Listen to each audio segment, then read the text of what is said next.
Hi guys. So I got my Alex Perry's on and I am going to read you some information to do with breast implant illness. So let's take a look here. So I'm going to read out a section that is from a woman who died, and they did tests. The doctors and medical scientists did tests, took samples of her body parts and found silicon in her body. Now, let's find the report. Hang on one second. What is breast implant illness? Breast implant illness is a disease or a list of diseases that is caused from the directness of having the implants in you or having the implants ruptured in you. Breast implants can be either silicone or saline. Now I'm going to read from this report right now. Note, some women have very little symptoms, and the symptoms that they do have, they ignore until they get so many symptoms that it is literally impossible to ignore them because they are in so much pain, and you just can't ignore fibromyalgia, loss of sight, your hair's falling out, joint pain, body pain, breast pain, chest pain, can't breathe, stomach bloating, UTIs, which is urinary tract infections, and vertigo. You get dizzy, you get throat choking feeling, which I always used to get, and just trying to swallow food can get like a lump in there, so that can happen. You can also get, well, let me read out the list actually. These are the list of symptoms of breast implant illness. Here we go. You may have some of these, or you may have all of them, or even extra ones. So let's go. And before I read them out, just remember that thousands, if not millions, of women have the exact same symptoms because of breast implants. So keep that in mind.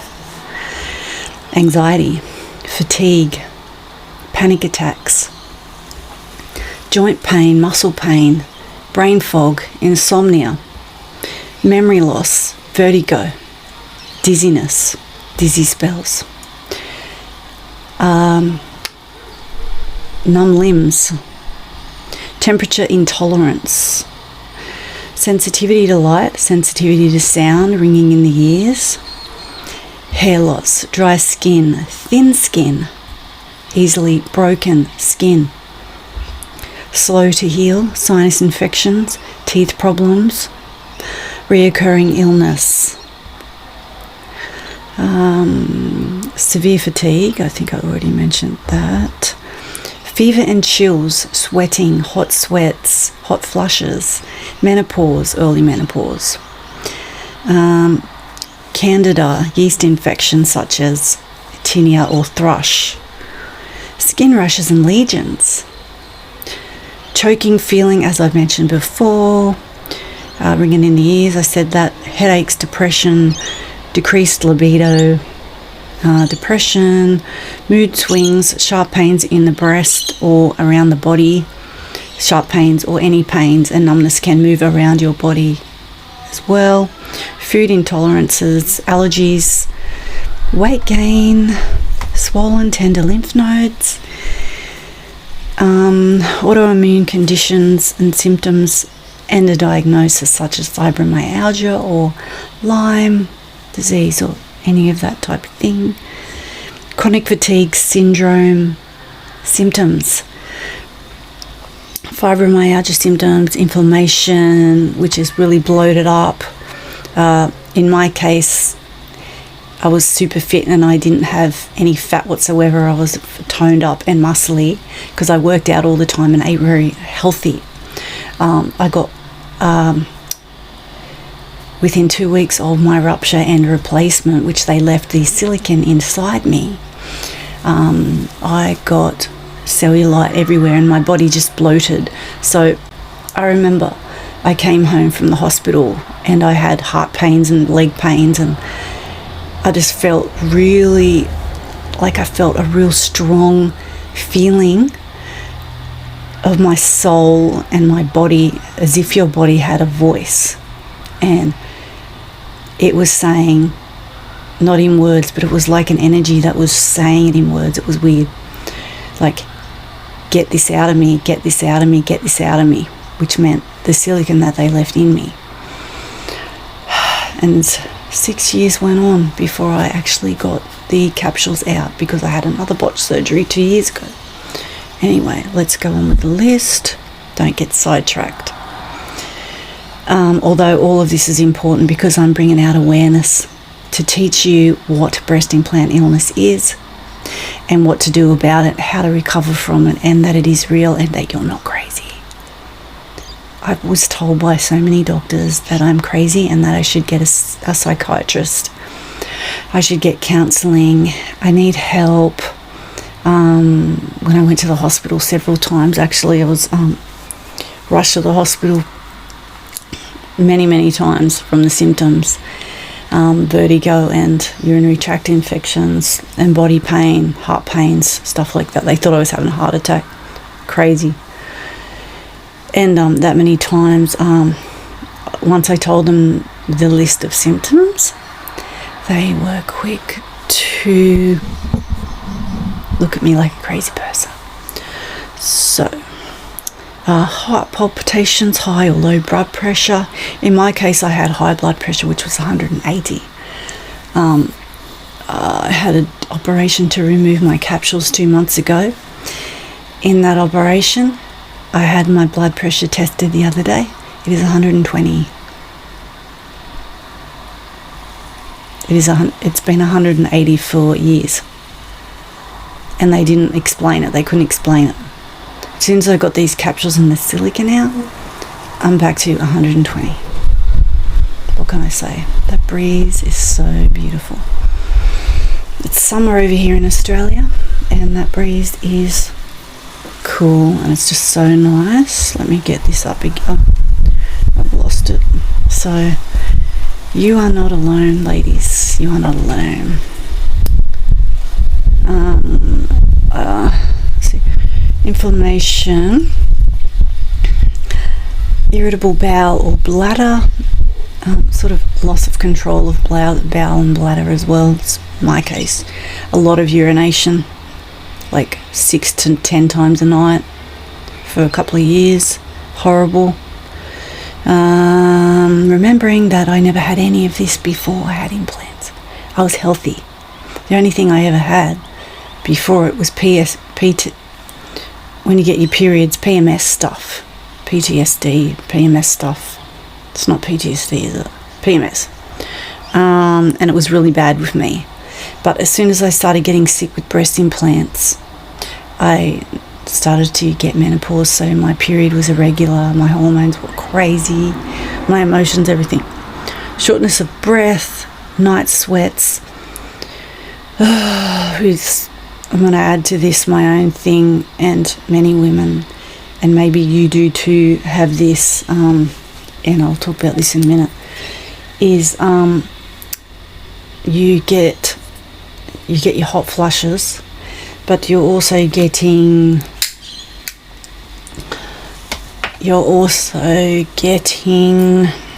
and that's another thing, you're thinking about something and talking about something, next minute you lose it, like dementia. You're just like talking about something that's gone, completely gone, memory loss. Anyway, I want to talk a bit about the and I don't know if this brand's good or not good, but it was really expensive. It is the Pure Body Natural detox, so everyday detox. If you didn't notice, breast implants are full of heavy metals, which I'm going to read out the list of in a minute. But before I had my explant, I had some tests done on my hair and body and blood and whatnot to test for heavy metals. Now, they found a lot, and this wasn't a full test, this was just a touch test, like a tiny test. And they also tested my urine, and so what he found was massive amounts of arsenic, silver, and all of that. So heavy metals. But this is just I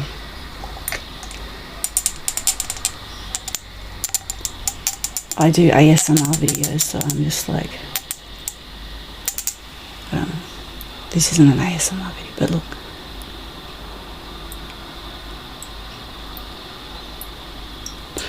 So you just have 4 a day, 4 drops of this a day, and that's the one I've got. I've got another one which is a spray. Okay, let's find the list of heavy metals. We have antimony, arsenic, barium, beryllium, cadmium,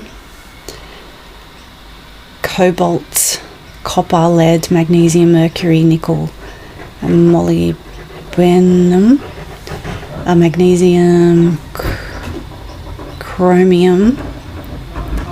Go down. Mercury, platinum, selenium, silver, tin,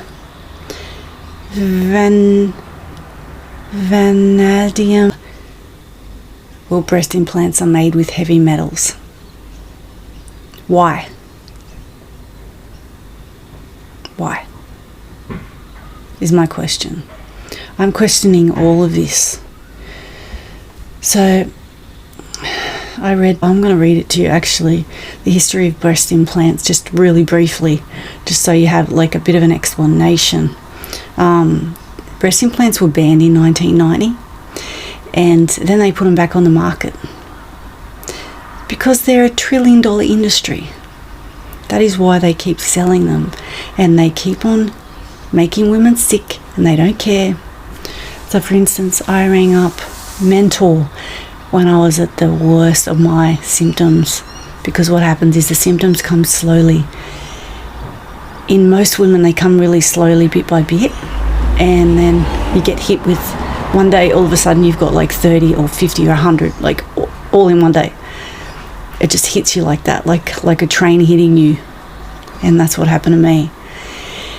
And or slowly, one by one, each year you might get 1 or 2 symptoms, end up with about 5 or 8 or 10, and they're not even bad, so you don't worry about it, and you just go on for years and years and years not worrying about it. Most women will get overweight from breast implants. If you haven't noticed, they get really, really overweight or really, really underweight. It messes with your body big time. So I'm going to actually put some pictures up of this first surgeon to attempt breast reconstruction. His name was Vincent Czerny, Czerny. So he used tumors, wool, glass balls in the early days of breast implants. So let's see what else we can find. Acclaimed surgeon Vincent Czerny was behind the first documented breast augmentation surgery, which took place in Germany in 1895.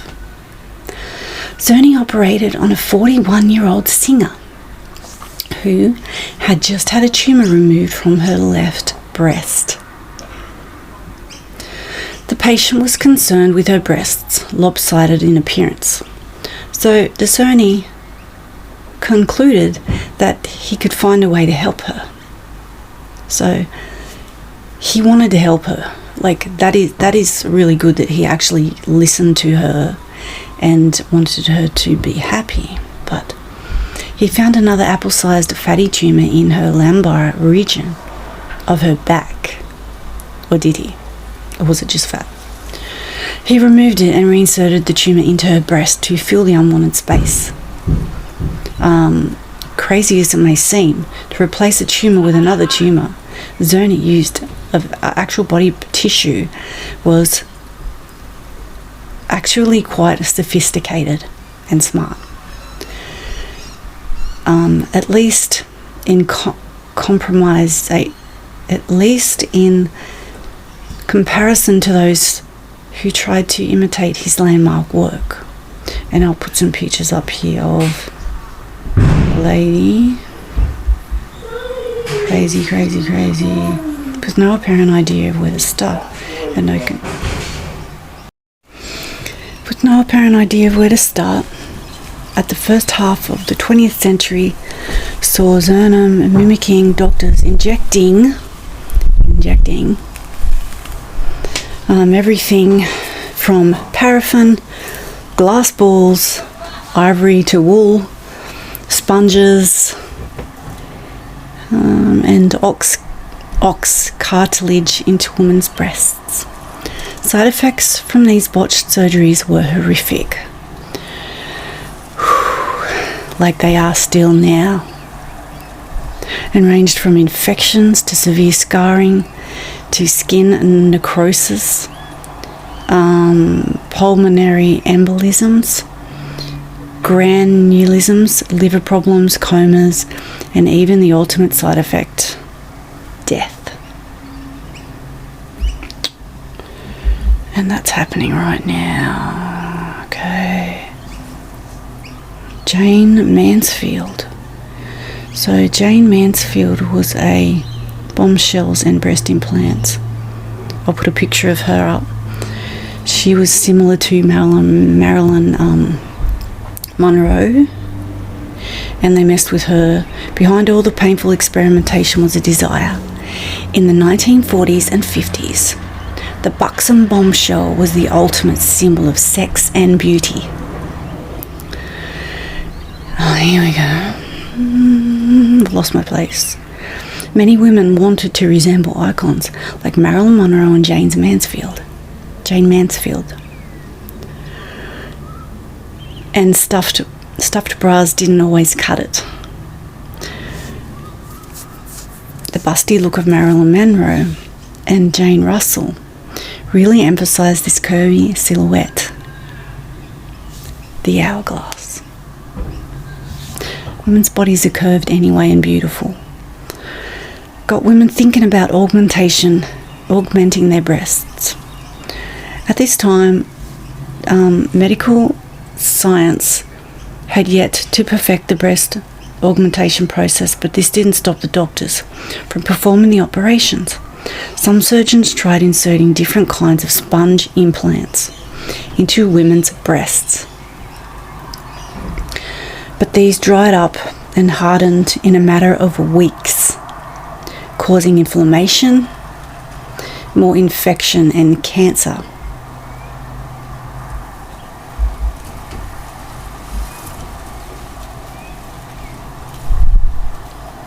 A new 10-minute medical procedure in Japan adds inches to bosoms without an operation.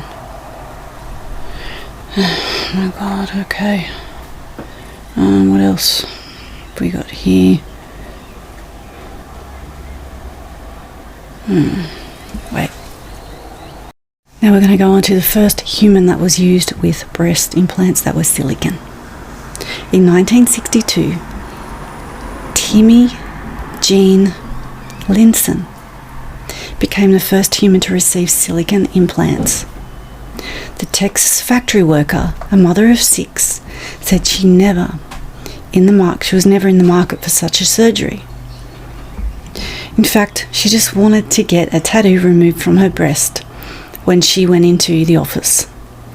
It was then the doctors, Gero and Cronin, asked if she would like to be the first to undergo the procedure. How exciting. Offering to pin her ears back too. A procedure she did want.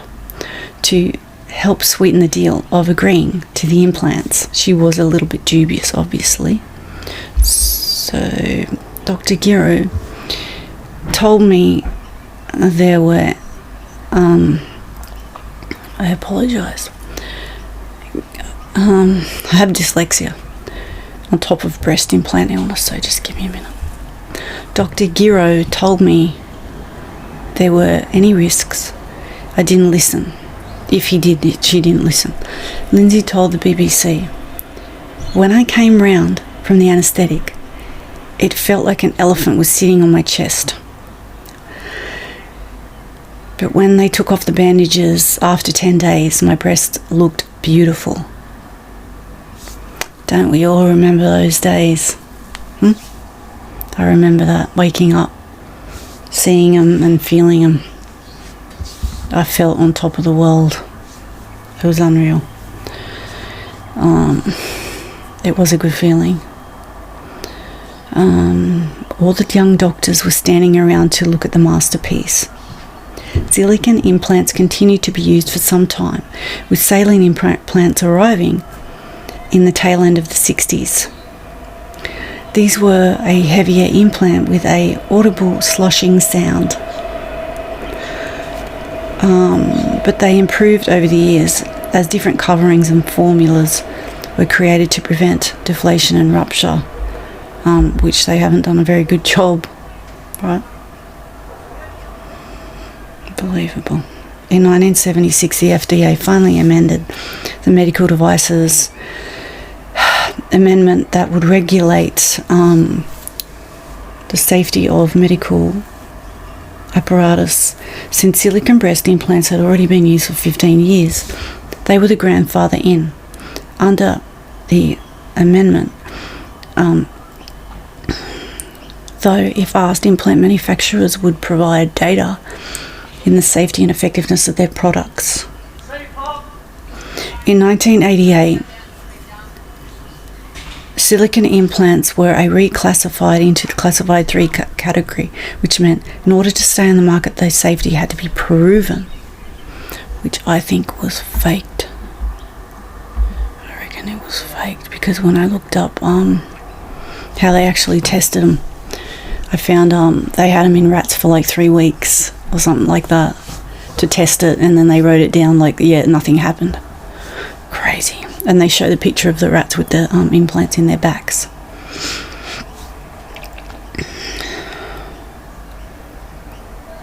In 1991, there was not enough data to conclusively prove either the safety or the hazards of silicone in the human body. But the courts told a different story. More and more lawsuits were being filed by women with silicone implants who reported connective tissue disorder, neurological disorders, ailments, cancer, and more breast implant illness. Eventually, a varied panel of medical experts recommended that these implants stay on the market. A panel of probably men, maybe some women, kept the implants on the market, and you know why? Because they were probably paid off.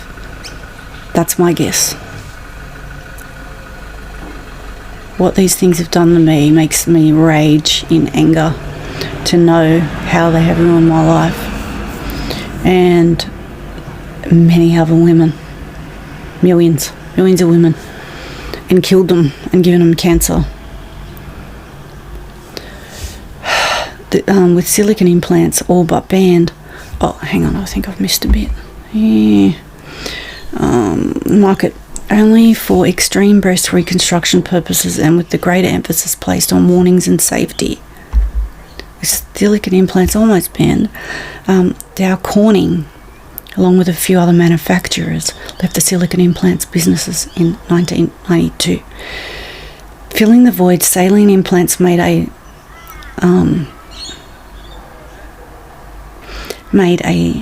large jump into popularity. Though many still preferred to look at the look and feel of silicone better than the saline. By 1993, over 12,000 lawsuits, 12,000 or more, were filed against the silicone implant manufacturer, Dow Corning. But still no scientific panels had been drawn between silicone in the body and the illness, which they didn't want to find anything to link it. Obviously it was linked because we weren't sick before, right? It's kind of not rocket science. With the caveat that anyone receiving silicone breast implants must participate in clinical trials so that more data can be gathered. And it goes on with bullshit, to be honest. No, I'm in websites that thousands of women, including myself, are so sick from these breast implants, and when we get them taken out we get better. Doesn't that tell you everything? If you're a doctor watching this, or someone who manufactures these things, you should be ashamed of yourself. This is my 4th operation.